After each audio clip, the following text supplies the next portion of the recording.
Let's do this.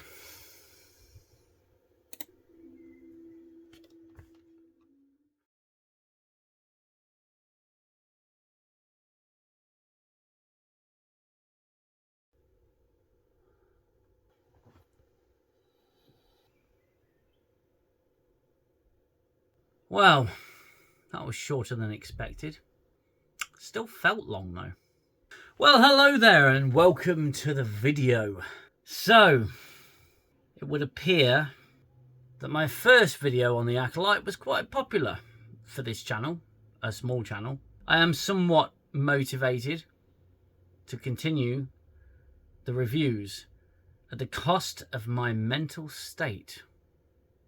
Now, first off, if you are new here, please hit that like button. Consider subscribing to the channel. I've got a range of reviews, an ever-growing range of reviews for Star Trek Picard, all a new Trek, and the Orville. I really do like the Orville. And now I'm reviewing the Acolyte as well. So please hit that subscribe button, hit the like button, and hit the bell notification. Now that the standard YouTube gomp is out the way, let's get on with it, shall we? So, Episode 4, the fourth offering from the great minds over at woke Disney Star Wars, whatever you want to call it. Now, I'm only going to mention one thing with regards to that because I think everybody knows what I'm going to be talking about a little bit. But as far as this episode goes, that wasn't really the worst thing about it. It was the fact that this episode was so moronically dumb. And at this point, I think that the writers of the show, the creators of this show in particular, think that we are stupid. I mean, like, really, really stupid. Like, we haven't got two brain cells to rub together. Or they think they are so intelligent writing this show that they are in this reality where they are the most intelligent people. And they think other people think the way that they do. And I'm not talking about politics, I'm not talking about wokeism, I'm talking about general storytelling. Because anyone who could follow this episode and the things that are said, the things that are done and the things that happen, my hat goes off to you. Because I cannot even comprehend how this episode came into existence. The bulk of the episode, the actual story of the episode, is 27 minutes and 5 seconds long. And yes, I did the math. 27 minutes and 5 seconds. If you take out the previously on the ACOLSHYTE and the silly little Star Wars intro that everybody seems to want to do, just to remind you that it's Star Wars, or it's certainly what they think is Star Wars, and the end credits. The end credits were a good chunk of the runtime of this episode. And very little happens in this episode. They go to Wookiee planet in search of Master Wookiee. The Jedi do, and May's gone there as well with a drinker called Discount Ezra Miller, and I can't really disagree with that because he is Discount Ezra Miller. So she's gone there with the intent of killing the Master Wookiee, and they have to walk through these woods, and at one point she says they run through the woods, but they were quite clearly walking through the woods. And the Jedi are hot on the tail, and they brought Osha along because, you know, she's got to face her sister or whatever. Who cares at this point? A bunch of Jedi have gone with Osha to that world, and they catch up with May by the end of the episode. And a series of what the fuck moments happen in that runtime. There are just inexplicable occurrences, and some of the dialogue was so unbelievably stupid. I actually thought a child was talking to me through the screen. It was unbelievable. Osha says to British Padawan, "Thanks for helping me clear my name." Like it was some kind of bloody challenge for her to clear her name because of the bad writing from the previous 3 episodes and how easily the Jedi assumed it was her who did the bad deed to Carrie-Anne Moss and whatnot.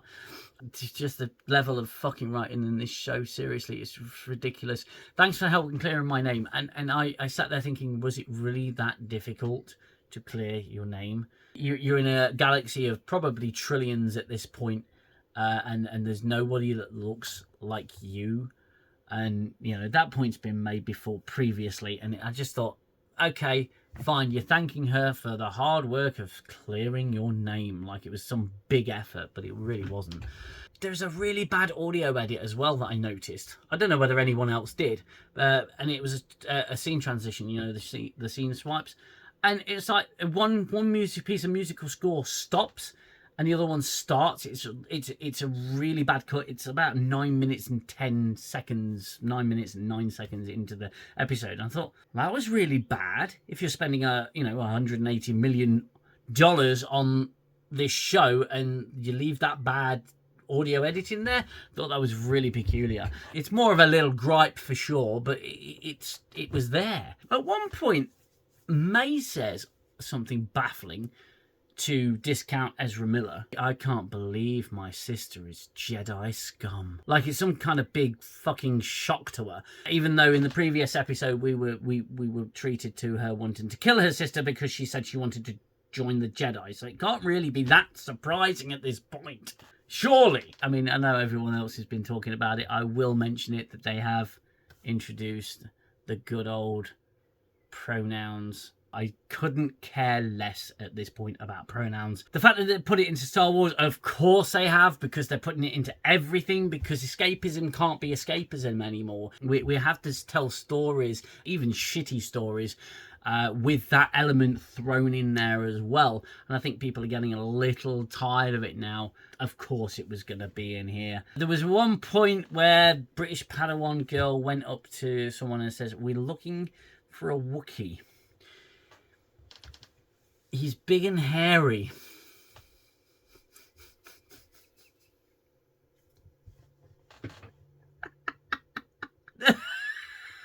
And I thought, well, yeah, generally speaking, they are big and hairy, unless, I don't know, is he a Sphinx Wookiee?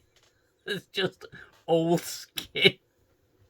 Oh, boy. At one point in the episode, Discount Ezra Miller's trying to convince May that, trying to say to May that you've got to kill a Jedi with no weapons, and there's some whoppers alongside that. And she seems to just have a complete flip and a complete change of heart.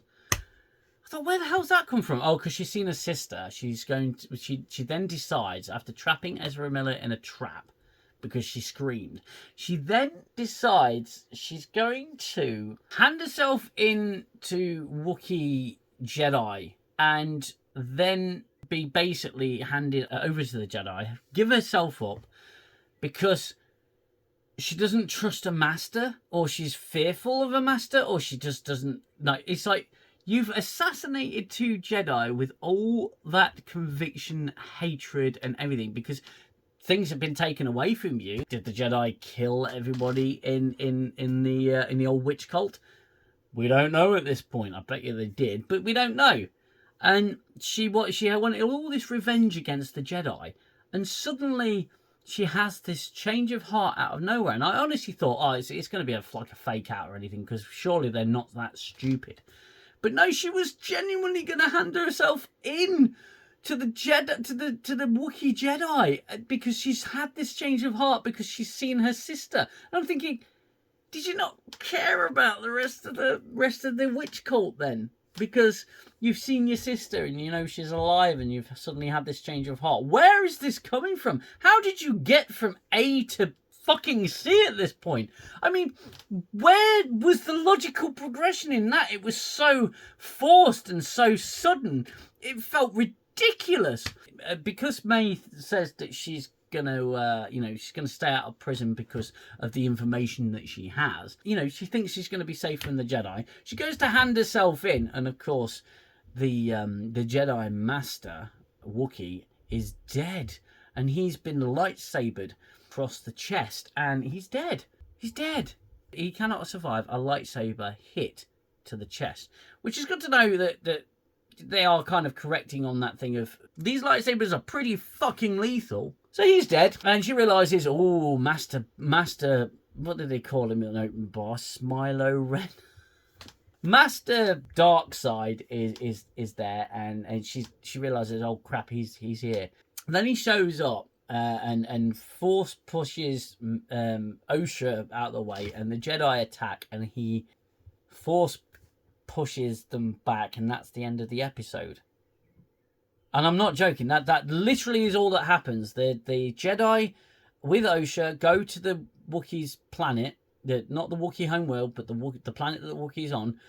So does May. May has a change of heart at the end of the episode and decides to hand herself into the Jedi. The Jedi walk through the forest, kill a bug, and then they arrive at the Wookiee Jedi's house, then face off with the bad guy. And that's literally all that happens. This episode, even for it being so shit, was underwhelming and really stupid.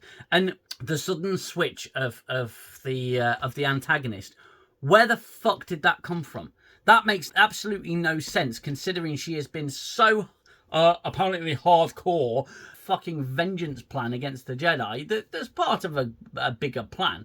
The change of heart came so suddenly because she's seen her sister. Oh, actually, the plan's really bad, and my master's really bad, and there's no background context to that decision whatsoever. There's nothing of substance here. It is so shallow. It's such shallow writing. It's so piss poor, and it's set in the Star Wars universe. Barely. It's such a shallow experience. I cannot even begin to fathom how, as I said in my previous video, how this series got through proofing. I have no idea. So it was an utter joke of an episode. And like I say, 27 minutes of actual episode we got there. 27 minutes. I mean, it felt a lot longer. I'm not going to lie. It really did feel a lot longer. But my God, what an absolute waste of an episode. Even for this gobbledygook, what an absolute waste.